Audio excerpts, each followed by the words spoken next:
The Congressional EMP Commission told Congress that up to 90% of the population could die within a year of a nationwide blackout. Not from the bomb, from the lights staying off. The blast is local, the fallout is regional, the grid going dark is national. That is the killer. And almost nobody is planning for it. 10 locations most people have never considered, each one hiding a specific combination of advantages that could keep a family alive through the year after the grid goes down, and the single flaw in each one that could undo all of it. Most people are still planning around the mushroom cloud. The people who survive plan around the harvest. Before you hear a single location, you need 3 mechanisms in your head. These are the filters that separate a real haven from a death trap dressed in acreage. First, targeting. You imagine nuclear war hitting cities. The reality is the emptiest states are the most targeted. 400 Minuteman 3 silos sit in underground fields across Montana, Wyoming, and North Dakota. Malmstrom Air Force Base's missile field alone covers 13,800 square miles of Montana rangeland. That is not a target. That is a target blanket. Add in nuclear reactors, port complexes, refineries, fuel depots, and military command nodes, and the targeting map looks nothing like the population map. The places you think are safe because nobody lives there are the places with the most aim points. Second, fallout transport. A ground burst throws irradiated soil into the atmosphere. The prevailing westerlies push that contamination east at jet stream speed, 100 to 150 knots at altitude, 500 to 1,000 miles downwind in 48 hours. Being west of a target is a survival advantage most people never think about. Being east of one is among the worst positions you can hold, regardless of distance. Direction matters more than miles. Third, grid collapse. This is the mass casualty mechanism. Not the fireball, not the fallout, the lights going off and never coming back on. The custom high-voltage transformers that hold the grid together have no domestic replacements. They weigh hundreds of tons each. They are built overseas. Lead times run 18 to 24 months under normal conditions. After a coordinated strike or high-altitude EMP, there are no normal conditions. The 2003 blackout took 50 million people offline, and recovery took days with full infrastructure intact. Now remove that infrastructure permanently. Within weeks, water treatment stops. Fuel cannot be pumped. Refrigeration fails. Medicine vanishes. Food distribution collapses. The EMP Commission projected that 2/3 of the population could perish within the first year. The places that survive are the places that already know how to live without the grid. If this is the kind of analysis you use to make real decisions, subscribe now. This channel builds these frameworks before you need them. Every location you're about to hear is measured against the same criteria. Blast distance from known target clusters. Fallout wind position relative to prevailing westerlies. Water independence without electric pumping. Agricultural capacity to feed a family from local soil. Community cohesion strong enough to hold a town together under stress. And defensibility of the terrain itself. Strengths first. Then the flaw nobody talks about. The Driftless area. Southwestern Wisconsin. Quiet farm towns nobody outside the region has heard of. Viroqua. Westby. Gaze Mills. The landscape is steep ridges and narrow valleys carved by meltwater that bypassed glaciation entirely. It does not look like survival country. It looks like a place you drive through on the way to somewhere else. Look closer. The karst geology beneath those ridges delivers gravity-fed spring water, with no pumps, no electricity, no mechanical failure point. Water flows out of hillsides under its own pressure. This region holds the highest concentration of organic farms in the country, anchored by the Organic Valley Cooperative, founded in 1988. These are not hobby farms. This is a functioning local food economy with decades of institutional memory. A large Amish and Mennonite population farms this land without grid power right now. Draft animals, hand tools, seed saving. Skills that disappeared everywhere else are still alive here. Cooperative creameries and community land trusts bind these towns together with economic interdependence, not just neighborliness. The steep ridge and valley terrain creates natural choke points. Soldiers Grove is documented as the first solar village in the country. The whole region sits well over 100 miles from the Twin Cities and Chicago target clusters, generally upwind or crosswind of Chicago fallout paths. Here is the flaw. Those valleys that give you water and defense also funnel catastrophic floods. Gay's Mills was devastated in August 2007. A family that builds on the scenic valley floor, which is exactly where newcomers instinctively settle, can lose home, stored food, and seed stock in a single flood event. With no outside rescue coming, that loss is permanent. The move is ridgetops for living, valleys for farming, the inverse of every instinct a relocator brings, the Palouse, southeastern Washington and north-central Idaho. From the road it is rolling wheat hills and nothing else, brown in summer, green in spring, quiet in every season. You would not pick it from a postcard. But this is arguably the most productive dryland grain region on the planet.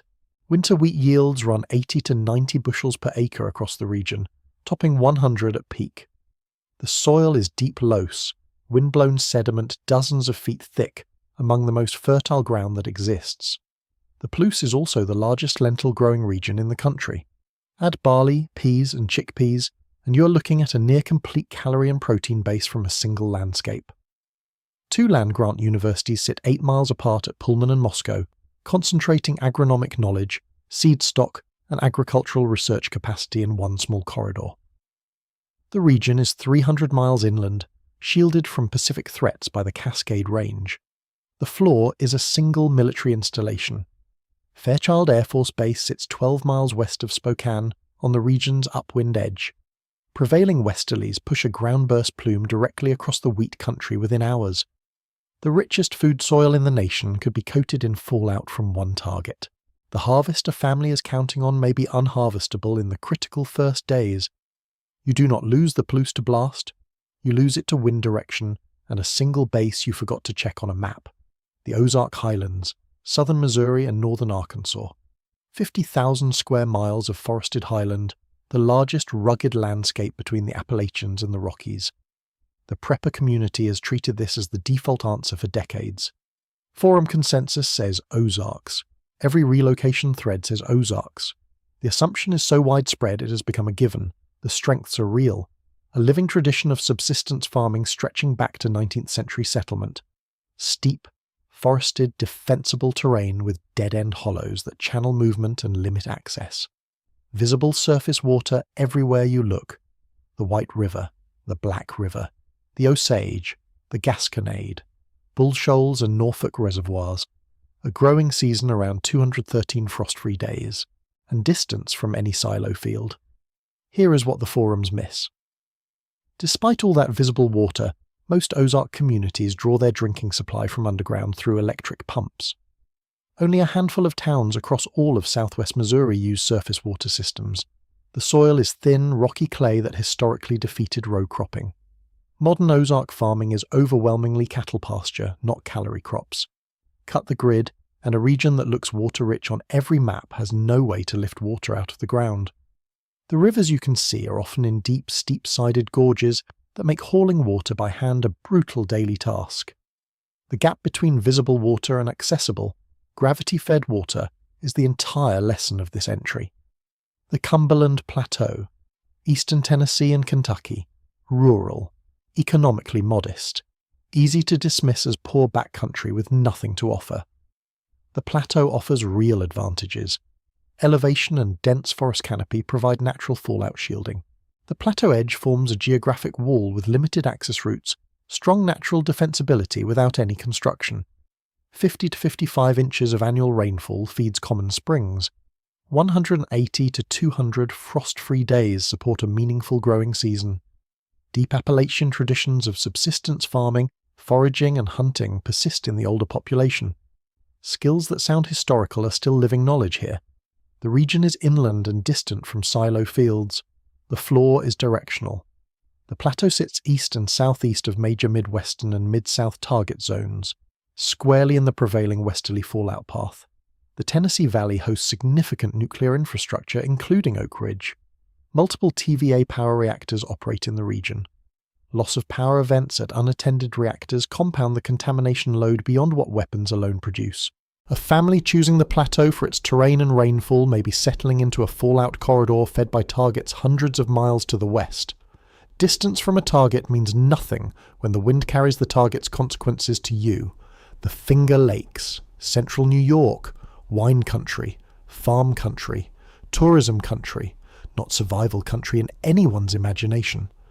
The glacial lakes hold enormous freshwater volume in deep basins that feed gravity flow outlets.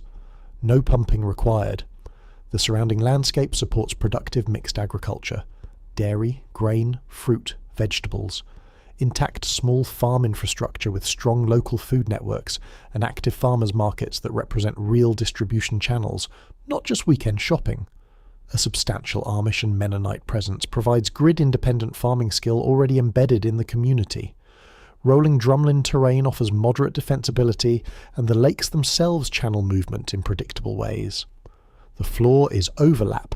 Central New York lies within overlapping fallout reach of the dense Washington to Boston target corridor. Modelling places the region in a zone that could receive contamination not from one catastrophic plume, but from the accumulation of many. The Northeast Corridor holds the highest concentration of military, governmental, and infrastructure targets in the country. Every one of them produces its own fallout footprint, and those footprints overlap across upstate New York. The region is also cold. 150 to 160 frost-free days, harsh winters that spike heating and calorie demands the moment the grid disappears. The lakes solve water, they do not solve heat. Stop here for a moment. The first 5 entries showed you something. Distance from a blast means nothing if wind carries contamination to you. Visible water means nothing if you need electricity to reach it. Terrain means nothing if it funnels you into a fallout corridor. The analytical method does not change for the next 5, but the threats shift. The second half raises a different set of problems: human inflow, drought vulnerability, food-based thinness, compounding natural hazards, same framework, new killers, northeast Iowa bluff country, driftless adjacent, nationally invisible, quiet, agricultural and absent from every relocation discussion you have ever read. The strengths mirror the driftless but add a critical dimension. Cold springs and gravity-fed streams from the same karst geology meet some of the best farmland in the country, at the valley margins where Iowa's deep prairie topsoil meets the bluffs. The community tradition here is strong. Scandinavian Lutheran cooperative culture centered on decora. Seed-saving institutions preserving heirloom crop genetics. That is an underrated asset. When commercial seed supply collapses, the communities with preserved genetic diversity and storage are the ones that can still plant a second year. Valley terrain provides defensibility. 150 to 165 frost-free days. The flaw is human. The surrounding Iowa landscape is industrial corn and soybean monoculture. Millions of acres of crops that are useless as direct human food, without industrial processing and fuel. But the Corn Belt is famous. Displaced populations from cities 200 miles in every direction will move toward it believing the food is there.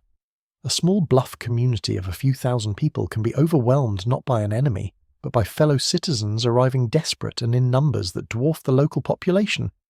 The flaw is not fallout. It is not blast. It is refugee inflow pressure on a community too small to absorb it. Terrain and cohesion are the only mitigation, and the pressure is higher this close to the open corn belt than almost anywhere else. The Sangre de Cristo foothills, north-central New Mexico, high desert, dry, marginal looking by every conventional standard. You would not give it a second glance from the highway. Look at the water system.